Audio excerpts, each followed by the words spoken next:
Assalamualaikum dulur-dulur, welcome back my YouTube channel Astranto Jakarta Bima ANF, pemersatu pendekar pesilat taruna Real Factory seluruh Indonesia.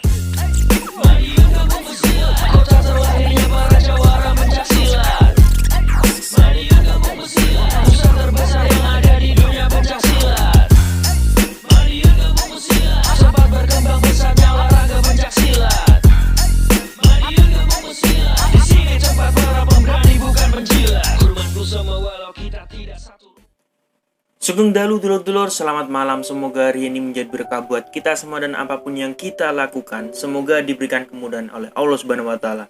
Mungkin tidak sesemangat biasanya ya dulur-dulur ya, karena ini sudah malam, takutnya mengganggu ketentraman dari warga-warga kos-kosan yang ada di Jakarta. Tapi tidak mengurungkan niat saya untuk selalu menghibur dulur-dulur semua ya. Yang jelas malam ini Bima ANF ingin mengajak dulur-dulur semua kembali ke segmen sharing bersama Bima ANF. Sebenarnya bukan sharing ya dulur-dulur, lebih ke cerita, tepatnya bercerita tentang hal yang telah saya capai selama saya menjalani dunia YouTube ini. Jadi saya mulai YouTube sebenarnya dari tahun 2016 dan saya membuat channel band. Sebenarnya ini adalah channel band. Lalu setelah band saya vakum, akhirnya saya pindah alihkan lah ini menjadi channel pribadi. Dulu sebenarnya namanya ya ANF Band, tapi setelah band saya vakum akhirnya jadi Bima ANF. Hanya saja dengan banyaknya video yang saya upload, saya sebenarnya bertentangan loh dengan konten-konten yang saya buat selama ini.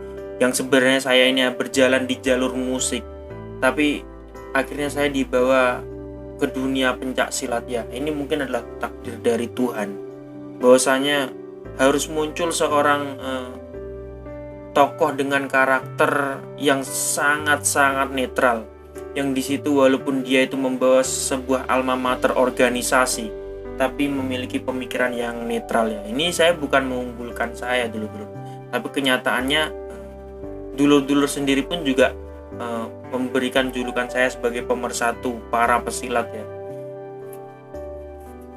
Ya, gak nyangka rasanya dulur-dulur.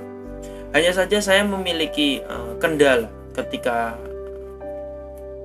menjalankan visi dan misi saya sebagai pemersatu para pesilat ya. Ada kata-kata seperti ini. Kamu itu nggak usah terlalu ngurusi organisasi atau perguruan yang lain, Bim. Kamu itu urusi saja organisasimu sendiri. Orang organisasimu aja pecah belah kayak gitu kok. Kamu sok mempersatukan pencak silat yang lain. Itu terus terang dulu tuh di hati saya langsung jelek. Ya memang walaupun kenyataannya seperti itu, tapi kan kita sebagai yang bersangkutan, warga dari organisasi tersebut kan tersinggung, yang pada akhirnya saya memikirkan suatu hal yang gimana ya caranya untuk membuat sebuah acara yang di situ tuh bisa mempersatukan dulur-dulur PSHT ya, terutama yang dari perantauan.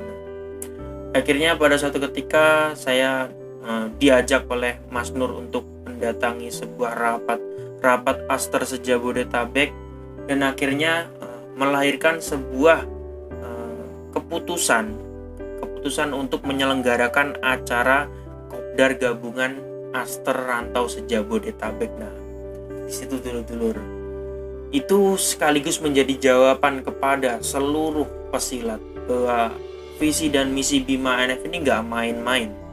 Jadi Bima ANF bisa menjalin silaturahmi dengan organisasi atau perguruan lain.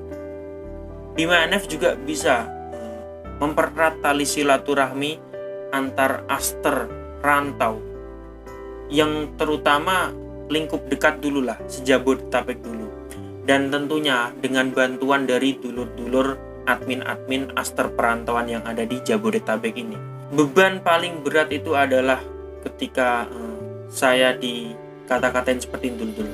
Mentang-mentang keluarganya dari Azawi Nongo, kok kontennya tentang PSHT, PSHW itu terus.